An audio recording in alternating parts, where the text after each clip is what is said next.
আচ্ছা, নরেন্দ্র মোদী বক্তব্য জানতে চান? অঙ্কন দত্ত উত্তর দিচ্ছে। অঙ্কন দত্ত উত্তর। দেখুন, প্রথম কথা, আজকের এই শৌর্য দিবসে বক্তব্য রাখার আগে আমি দুইজন শৌর্যবীর যে কলকাতা থেকে যারা হুতাত্মা, যারা আহুতি দিয়েছিলেন, রাম কোঠারি এবং শরৎ কোঠারিকে স্মরণ করে তাদেরকে প্রণাম জানিয়ে আমি বক্তব্য রাখতে চাই।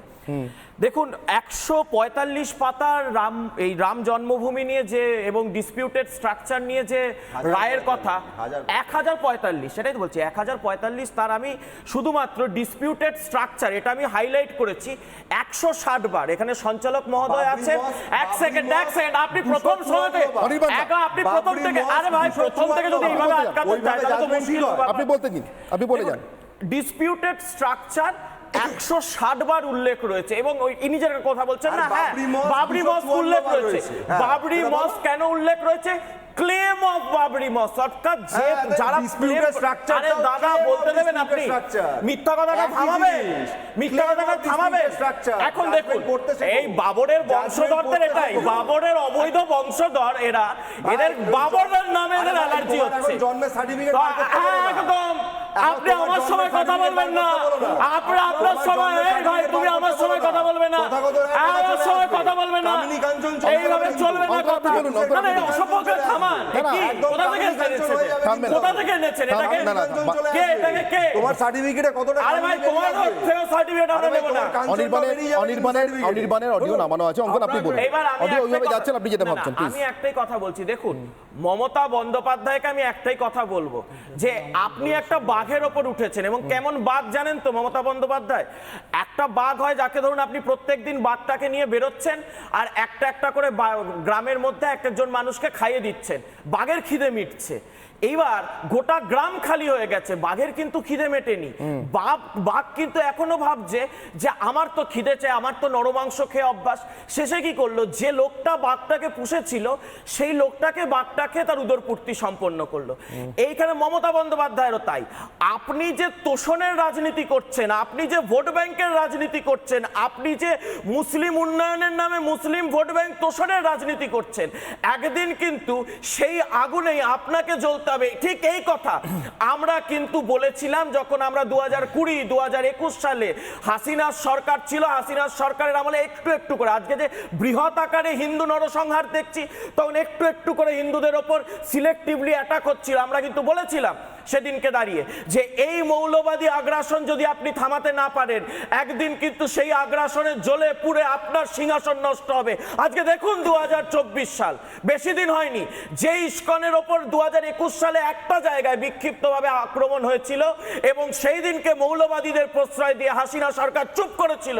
আজকে সেই মৌলবাদীরা হিন্দুদের ওপর তো নরসংহার চালাচ্ছেই, উল্টে আজকে হাসিনাকেও কিন্তু দেশ ছেড়ে, নিজের ক্ষমতার চেয়ার ছেড়ে চলে যেতে হয়েছে।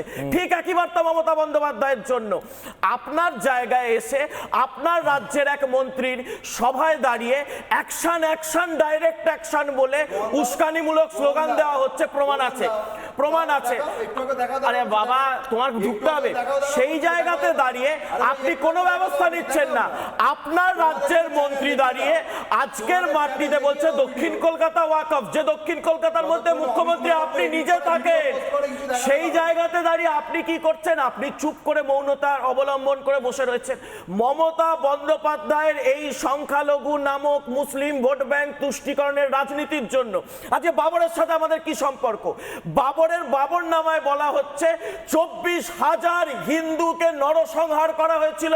বাবর যখন একটা লুটেরা হিসেবে বিদেশ থেকে এসে আমাদের দেশের উপর আক্রমণ চালিয়েছিল, সেই বাবরের সাথে আপনার সংহতি কিসের? সেই বাবর, সেই যে ডিসপিউটেড যে স্ট্রাকচারটা রয়েছে, বিতর্কিত কাঠামো রয়েছে, সেইটা নিয়ে আপনাদের এত গাত্রদাহ কেন? অঙ্কন, অনির্বাণদের মতো, অনির্বাণ অশিক্ষিত না, অনির্বাণ উচ্চশিক্ষিত, কিন্তু অনির্বাণ উচ্চশিক্ষিত হয়েও বিকৃত। কেন বিকৃত? ওদেরকে দায়িত্ব দেওয়া হয়েছে, না ওদেরকে দায়িত্ব দেওয়া হয়েছে, ওদেরকে দায়িত্ব দেওয়া হয়েছে, সুপ্রিম কোর্টের যে জাজমেন্ট, অনির্বাণ সুপ্রিম কোর্টের যে জাজমেন্ট আপনি পড়ছিলেন না শান্তনুবাবু, সুপ্রিম কোর্ট, আরে অনির্বাণ দাঁড়ান না, সুপ্রিম কোর্টের যে জাজমেন্ট আপনি পড়ছিলেন সেই জাজমেন্টের, সুপ্রিম কোর্টের যে জাজমেন্টটা উনি পড়ছিলেন তাতে লেখা ছিল কিভাবে মুসলিম লেবাররা ওখানে আসে, তারা 3টে ডোম লাইক স্ট্রাকচার করে কোরআন পড়ার অনুমতি চায়, সেই অনুমতি তাদেরকে দেওয়া হয় এবং কিভাবে স্ট্রাকচারটা সামনে আসে। সেটাকে কিভাবে মীরবাকি বাবরের নামে মসজিদ বানিয়ে সেটাকে মসজিদ বলে খাইয়েছিল, সেটাও দীর্ঘ ডেলিবারেশনসে আছে। আপনাদের ভাড়া করা সব রকমের সব কিসিমের ইতিহাসবিদ, মানে আপনাদের অমলেশ ত্রিপাঠী থেকে, মানে অমলেশ ত্রিপাঠীর লোকজন থেকে শুরু করে, তো আপনাদের অমলেশ ত্রিপাঠীর মতো লোকজন থেকে শুরু করে বামপন্থী ইতিহাসবিদ ইরফান হাবিবকেও গিয়ে প্রমাণ দিতে পারেনি। শান্তনুবাবু জিজ্ঞেস করি, না, প্রশ্ন তৃণমূল হন, বাংলাদেশের পাশে নয়, বিজেপি হন, বাবরের পাশে কেন? আপনি বলুন, ভারতবর্ষের মুসলমানদের রক্তে কার রক্ত? রামের না বাবরের? রামের না বলুন না, মানুষের রক্ত, বলুন না, রামের না বাবরের? এই মানুষের রক্ত ভারতবর্ষের মুসলমানদের রক্তে কার রক্ত? ভারতবর্ষের মুসলমানদের রক্তে কার রক্ত? বাবর না রামের?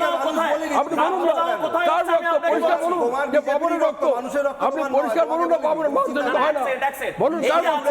বাবরের না রামের? আপনার গায়ে কার রক্ত? বাবরের না রামের? কথা শোনার জন্য দিকে যাও।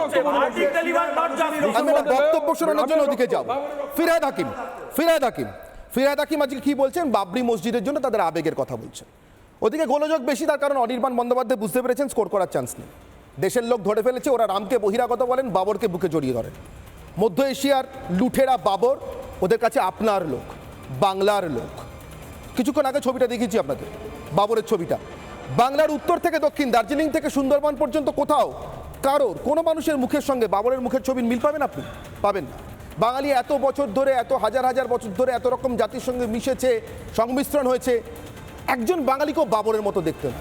তবু বাবর ওদের আপনা, বুকে জড়িয়ে ধরেছে অনির্বাণ ব্যানার্জিরা, ফিরহাদ হাকিমরাও। কিন্তু রাম ওদের কাছে বহিরাগত। বাঙালিরা কি রামের পুজো করে না?